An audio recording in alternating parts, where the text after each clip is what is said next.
ఏంటి MLA కాబోతున్నారా? MP కాబోతున్నారా? మా నాయకుడి తాలూకా ఆలోచన ఉమ్, వారి ఆదేశానుసారం ఉమ్, మేము ముందుకు పోతాం. ఉమ్. ఏదైనా కానీ ఏదైనా జగన్మోహన్ రెడ్డి గారి మాట శిరోధార్యమా? వారు వారు ఏం చెప్తే అదే.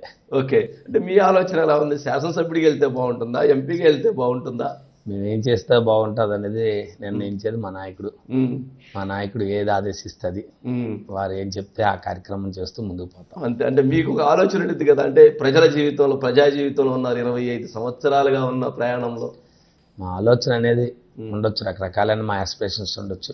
బట్ మా ఆస్పిరేషన్స్ ఏమైనప్పుడు కూడా, మా ఆలోచనలు ఏమైనప్పుడు కూడా ఉమ్, ముఖ్యమంత్రి గారు వారు మళ్ళీ 24లో మరలా వాళ్ళు ముఖ్యమంత్రి అవడానికి ఉమ్, మేము ఏ బాధ్యతలు తీసుకుంటే ఉమ్. ఆ బాధ్యతలు వారు ఇస్తే ఆ బాధ్యతలు నిర్వహించి మరలా వాళ్ళు 2024లో ఆంధ్రప్రదేశ్ రాష్ట్రానికి మరలా ముఖ్యమంత్రిని చేయడం అనే దాంట్లోనే మా ఆలోచన ఉంటుంది. మీ క్రియాశీలమైన పాత్ర పాత్ర ఉంటుంది. ఉంటుంది. అంటే ఇప్పుడు మీరు కొత్త బాధ్యతలు, అంటే ఉత్తరాంధ్ర డిప్యూటీ రీజనల్ కోఆర్డినేటర్ 34 స్థానాలు. ఈ 34 కాదు, ఏదైతే ఎరస్ట్వేల్ విజయనగరం శ్రీకాకుళం జిల్లాలు ఏవైతే ఉన్నాయో, ఉమ్మడి విజయనగరం శ్రీకాకుళం జిల్లాలు ఎరస్ట్వేల్ జిల్లాలు ఉన్నాయో ఓకే, వాటిని చేస్తూ మా మీద 3 జిల్లాలు మొత్తం 34 నియోజకవర్గాలకి మా మీద సుబ్బారెడ్డి, వైవి సుబ్బారెడ్డి గారు రీజనల్ కోఆర్డినేటర్లు ఉంటారు.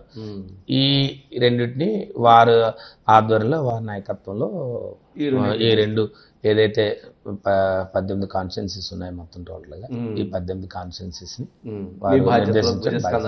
విజయనగరం పార్లమెంటు, శ్రీకాకుళం పార్లమెంటు, మన్యం జిల్లాలో ఉన్న పార్లమెంట్లు, మన్యం జిల్లాలో ఉన్న అరకు పార్లమెంట్లో ఉన్న 4 శాసనసభ నియోజకవర్గాలు, 18. ఏంటి ఇప్పుడున్న సినారియాలో ఎన్ని వస్తాయి అనిపిస్తుంది మీకు? ఖచ్చితంగా 18కి గెలుస్తాం. అందులో ఏమీ కన్ఫ్యూజనే లేదు. మా ముఖ్యమంత్రి గారు 170 వైనాట్ 175 అనే దాని మీద వెళ్తున్నారు. దాంట్లో ఏమీ కన్ఫ్యూజనే లేదు. అంటే ముఖ్యమంత్రి గారు వైనాట్ 175 అంటున్నారు కాబట్టి చిన్న శ్రీనివాస్ గారు వైనాట్ 180 అంటున్నారు. వైనాట్ ఎప్పుడు కూడా వారు 175 అన్నారంటే అదేదో రాజకీయమైన ఏదో పొలిటికల్ రాజకీయ స్టేట్మెంట్ కాదు.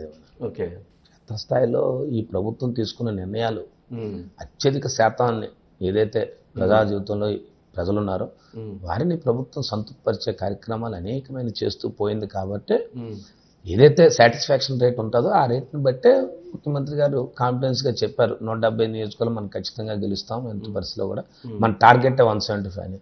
దానికి అనుగుణంగానే మేమందరం కూడా వారు తీసుకున్న నిర్ణయాలు, ప్రభుత్వం తీసుకున్న నిర్ణయాల్లో మేము భాగస్వామ్యం, పార్టీ పరంగా తీసుకున్న నిర్ణయాల్లో మేము భాగస్వామ్యం అవుతూ దిగువ స్థాయికి, క్షేత్రస్థాయికి తీసుకెళ్లే కార్యక్రమాలు చేస్తూ పోతుంటాయి. జనరల్గా చిన్న శ్రీనివాస్ గారికి 25 సంవత్సరాలు 27 సంవత్సరాల రాజకీయ అనుభవం ఉంది, ప్రాక్టికల్ గా ఉంటారు జనరల్ గా.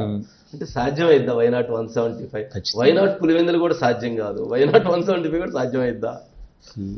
ఈ రాజకీయ పార్టీలో ప్రతిపక్షాలు మాట్లాడే మాటలు ఏంటంటే గెలుపోవటం గురించి వారు మాట్లాడతారు. మరి వాళ్ళు ముఖ్యమంత్రి, వారు ముఖ్యమంత్రిగా వారు సుదీర్ఘంగా వారు ఈ ప్రభుత్వం ఈ 2019లో ప్రజలు ఇచ్చిన మ్యాండేట్ ద్వారా వారు తీసుకున్న నిర్ణయాలు ఏవైతే ఉన్నాయో అత్యధికమైన శాతం ప్రజల తాలూకా ఆలోచనలు ఏంటున్నాయి, వారికి ఏం కావాలి అనే దాన్ని మీద ప్రభుత్వం టార్గెట్ చేసింది. దానికి అనుగుణంగానే ఖచ్చితంగా ప్రతిఫలం వస్తుంది అనే ఆలోచన, రిజల్ట్స్ వస్తాయనేది ఖచ్చితంగా నమ్ముతున్నాం. కాబట్టే ఇవాళ 100కి 175 వైనాట్ 175 అంటున్నాము. అందులో ఏమీ కన్ఫ్యూజన్ ఏమీ లేదు, అందులో ఏమీ ఇది కాదు.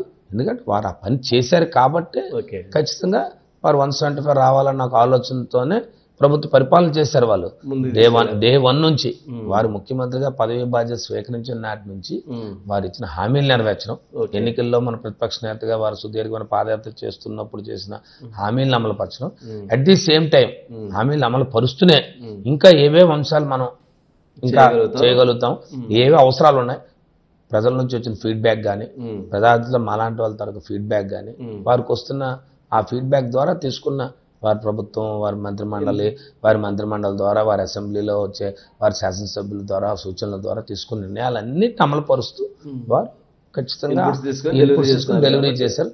ఈ డెలివరీ సిస్టంలో ఈ దేశంలో ఏ చీఫ్ మినిస్టర్ ఈ రకంగా చేయలేదని ఖచ్చితంగా గర్వంగా చెప్తాం. అందులో ఏమీ కన్ఫ్యూజన్ లేదు. ఇవాళ ఎన్నికలకి మేము వెళ్తుంటే ప్రజా జీవితంలో ప్రజల దగ్గర పోతుంటే ఇంత కాన్ఫిడెన్స్ లెవెల్స్. నేను గతంలో 5-6 ఎలక్షన్స్కి వెళ్ళాను. ఎలక్షన్స్కి వెళ్ళేటప్పుడు ప్రజా జీవితంలో వెళ్తాం, ఎన్నికలకి వెళ్ళేటప్పుడు ప్రజలు కొన్ని అవసరాలు తీర్చలేదనో, కొన్ని వారికి ఇచ్చిన హామీలు నెరవేర్చలేదనో ఉండే కార్యక్రమాలు.